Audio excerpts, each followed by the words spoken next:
بسم اللہ الرحمن الرحیم۔ منقول ہے کہ قوم نوح علیہ السلام میں ایک بدبخت بوڑھا جس کا نام کسا تھا نے ایک دن اپنے بیٹے جادو کو اپنے پاس بلایا۔ اس نے بیٹے کو وصیت کی کہ دیکھو بیٹا، کبھی بھی نوح کی باتوں میں نہ آنا، بلکہ وہ جہاں نظر آئے اس کو اذیت پہنچانے میں کوئی کسر نہ چھوڑنا۔ یہ ہمارے آباء و اجداد اور معبودوں کو برا بھلا کہتا ہے۔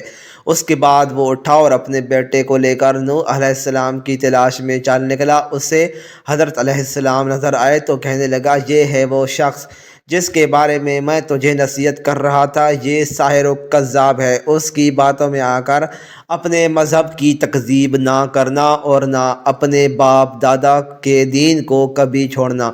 بدبخت بیٹے نے باپ کی باتیں سنی تو اسی وقت باپ کے ہاتھ سے اس کی لاٹھی پکڑی اور حضرت علیہ السلام کے سر پر دے ماری، جس سے آپ کا سر مبارک پھٹ گیا اور خون بہنے لگا۔ آپ نے بارگاہ الہی میں عرض کیا، یا الہی العالمین، میں نے اپنی قوم والوں کو شب و روز ہدایت کا درس دیا، لیکن انہوں نے ہمیشہ راہ حق سے فرار اختیار کی۔ القرآن۔ پھر فرمایا، اے اللہ، اگر تو ان پر نظر رحمت فرماتا ہے تو انہیں ہدایت کا رستہ دکھا، یا مجھے ان بلاؤں پر صبر عطا فرما، کیونکہ اب طاقت صبر ختم ہو گئی ہے اور ان کی حرکتیں برداشت سے باہر ہو گئی ہیں۔ کاش مجھے علم ہوتا کہ اس قوم سے کوئی بھی ہدایت پا لے گا۔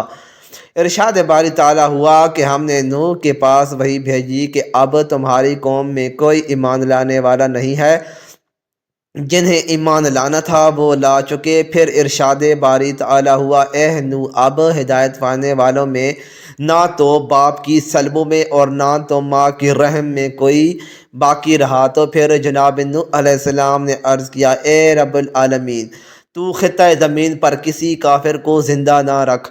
حضرت نوح علیہ السلام کی یہ دعا قبول ہوئی اور عذاب کا حکم جاری ہو گیا۔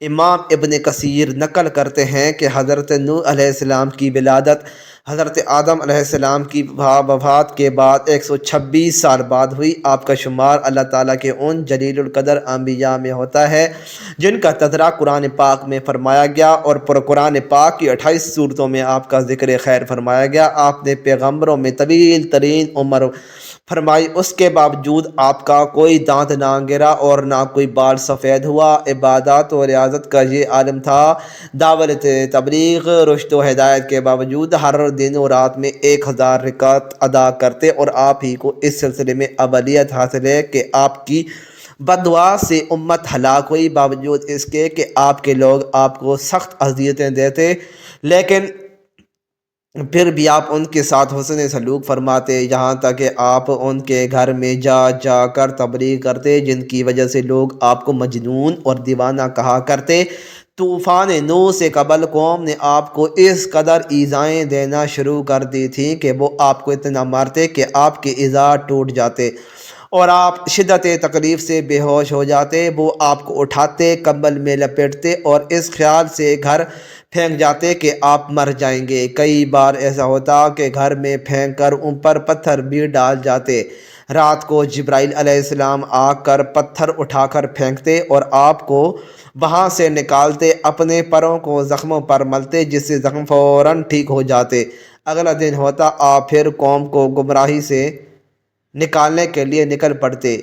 تاریخ طبری میں ہے کہ حضرت ابن عباس رضی اللہ تعالیٰ عنہ سے مروی ہے کہ اللہ تعالیٰ نے 480 سال کی عمر میں حضرت نوح علیہ السلام کو نبوت عطا فرمائی۔ 120 سال آپ نے لوگوں کو اللہ کے دین کی طرف بلایا، لیکن قوم نے کسی بھی بات ماننے کو انکار کر دیا۔ پھر اللہ تعالیٰ نے آپ کو کشتی بنانے کا حکم دیا، اور جب آپ کشتی بنا کر اس میں سوار ہوئے تو اس وقت آپ کی عمر 600 سال تھی، اور پھر عذاب نازل ہوا۔ سرکش و نافرمانی پانی کے عذاب میں غرق ہو گئے۔ حضرت ابن عباس رضی اللہ تعالیٰ عنہم فرماتے ہیں کہ کشتی کے بعد 350 سال زندہ رہے۔ حضرت کعب احبار رضی اللہ تعالیٰ عنہ فرماتے ہیں کہ جب نوح علیہ السلام کی وفات کا وقت قریب آیا، اس وقت آپ ایک پہاڑ پر سیر فرما رہے تھے۔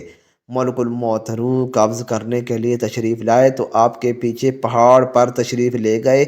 جب ملک الموت کا سامنا نوح علیہ السلام سے ہوا تو عرض کی موت کا وقت ہو چکا ہے۔ حضرت نوح علیہ السلام نے موت کی تقریب کا تصور کیا تو زوردار نعرہ بلند کیا، حتیٰ کہ یہ سن کر جنگل کے تمام جانور جمع ہونے لگے۔ پھر آپ نے ملک الموت سے فرمایا، مجھے اتنی مہلت دی جائے کہ میں اپنے گھر والوں سے رخصت ہو لوں۔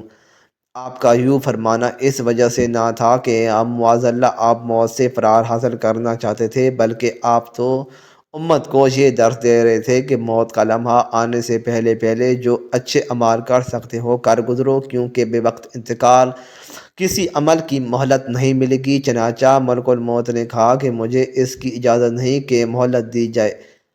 یہ سن کر آپ نے فرمایا کہ اس جنگل میں میری جنازہ کون پڑے گا؟ ملک الموت نے کہا، ابھی جبرائیل علیہ السلام ملائکہ کی ایک جماعت کے ساتھ سفر میں ہیں جو اسی مقصد کے لیے آ رہے ہیں۔ معلوم ہوا تو رضائے الہی کی تکمیل کے لیے رضامند ہو گئے۔ اسی اثناء میں حضرت جبرائیل علیہ السلام تشریف لائے اور دریافت کیا، اے انبیاء میں سب سے طویل عمر پانے والے، آپ نے دنیا کو کیسا پایا؟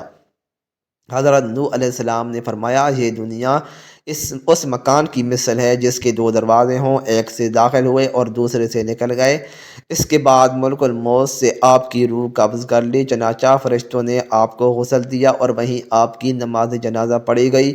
کہا جاتا ہے کہ ہفت آسمان کی مخلوق کسی کی وفات پر ایسا نہ روئی جیسا کہ آپ کی رحلت پر۔ دعا ہے اللہ کریم ان کی مرکت پر کروڑوں رحمتوں کا نزول فرمائے اور ان کی ذکر خیر کی بدولت ہمارے بے حساب مغفرت فرمائے، آمین۔ مزید اچھی ویڈیوز کے لیے چینل کو ضرور سبسکرائب کریں، ویڈیو کو لائک اور شیئر کرنا نہ بھولیں۔ شکریہ۔